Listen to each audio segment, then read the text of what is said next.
Tyler has words here. We are talking about playing the fool. The fool, the fool. I've been wanting to talk about this for like a week. I heard the song, everybody plays the fool sometime. There's no exception to the rule. After that, the song gets to be about girls, and I think he's trying to hook up with somebody. But it doesn't matter. Thank you, Lord, because that put me into thinking about the fool. And what I like to do is I like to get a concept and I like to walk around it. Like some guys will get like an old car and they'll just walk around it and they'll inspect it and they'll look under the hood or whatever. I just like to take a concept as simple as, or not a concept, well, yeah, a concept or a word as simple as the fool, and just like walk around it, inspect it, look under the hood, all that, kick the tires. The fool is an interesting concept, and I want to talk about it. If I just said the word fool, that doesn't mean anything, but I'm talking about the formal fool, the one that's been kind of like codified in literature, and I guess it's historical, but every like historical book I tried to read about the fool didn't make a lot of sense. Like, this king wanted this type of fool. It's a jester. It's a guy that runs around and makes fun of stuff. Okay, whatever. It'd be better to just sing the 70s song and be done with it, but let's get deep. Do you want to be a fool? No. We're going to say the fool, okay? Do you want to be the fool? Probably not. I don't really either, but I kind of am, so I'm just going to go with that. You know, the fool, historically, and I'll get to this, and just bear with me for like 30 seconds. You know, he's the rock in your shoe. He's the fly in the ointment. He's the pain in the ass. You'd rather not deal with him. He's going to point out things you don't need. He's like Socrates. Like, if you ever read Plato, you'll be like, I can see how they wanted to kill this guy. He's annoying as shiz. Anyways, best probably depiction in literature of the fool is King Lear. Now you can write down where I'm wrong. I mean, the character is literally named the fool. And King Lear's got to split his kingdom up and blah, blah, blah, blah, blah. I don't want to talk about Shakespeare anymore. But, you know, the fool is the idiot that's hopping around the situation, and he's talking shiz to Lear, and he's saying, he's saying that things that nobody else will say. He's doing it in kind of a sideways, offhanded way, but he's doing it. And, that, I mean, and Lear listens, I think, half the time in the I'm not a scholar. Who cares what I think? The fact is, he's dealing with the truth. He's dropping truth bombs. He's doing it in kind of like a funny way, but you need that, right? I mean, not just Lear. And I'm going to bring that back on. Okay.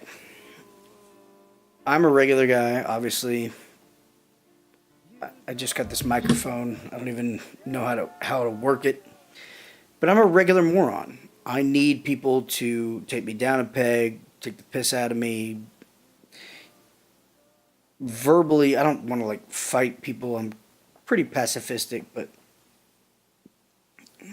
that can all change.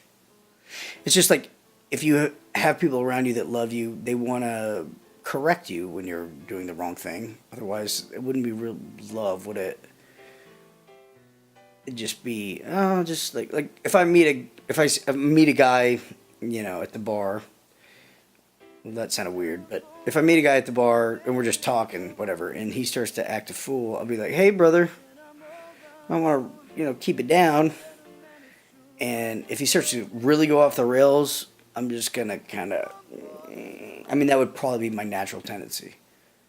And maybe that's my bad, but I think that's most people's reaction. Anyway, but if he's my dog, then I'm going to be like,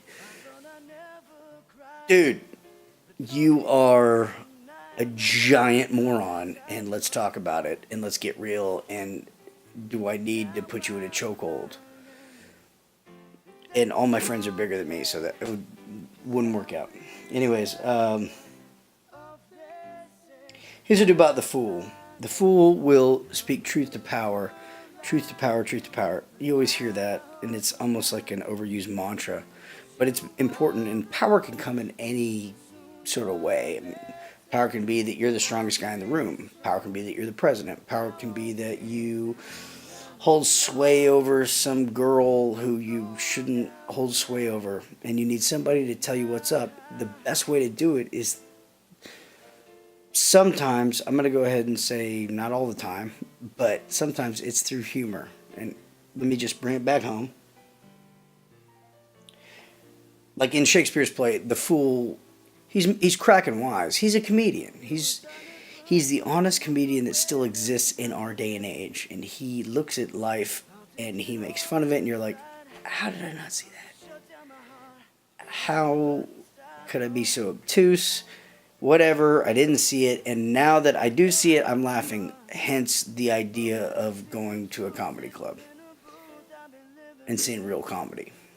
And I love comedy as much as probably anybody, and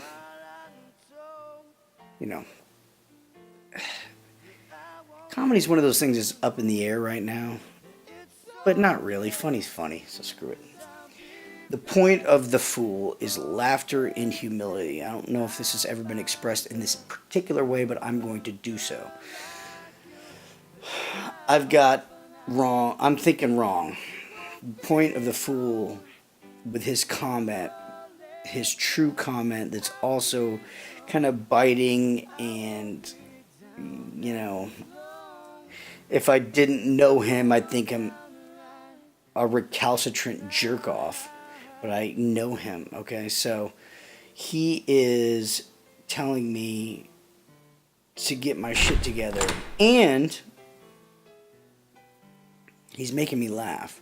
So basically, laughter and humility. And I think these are two on, if there's a scale, I don't know, but I'm going to make a list someday.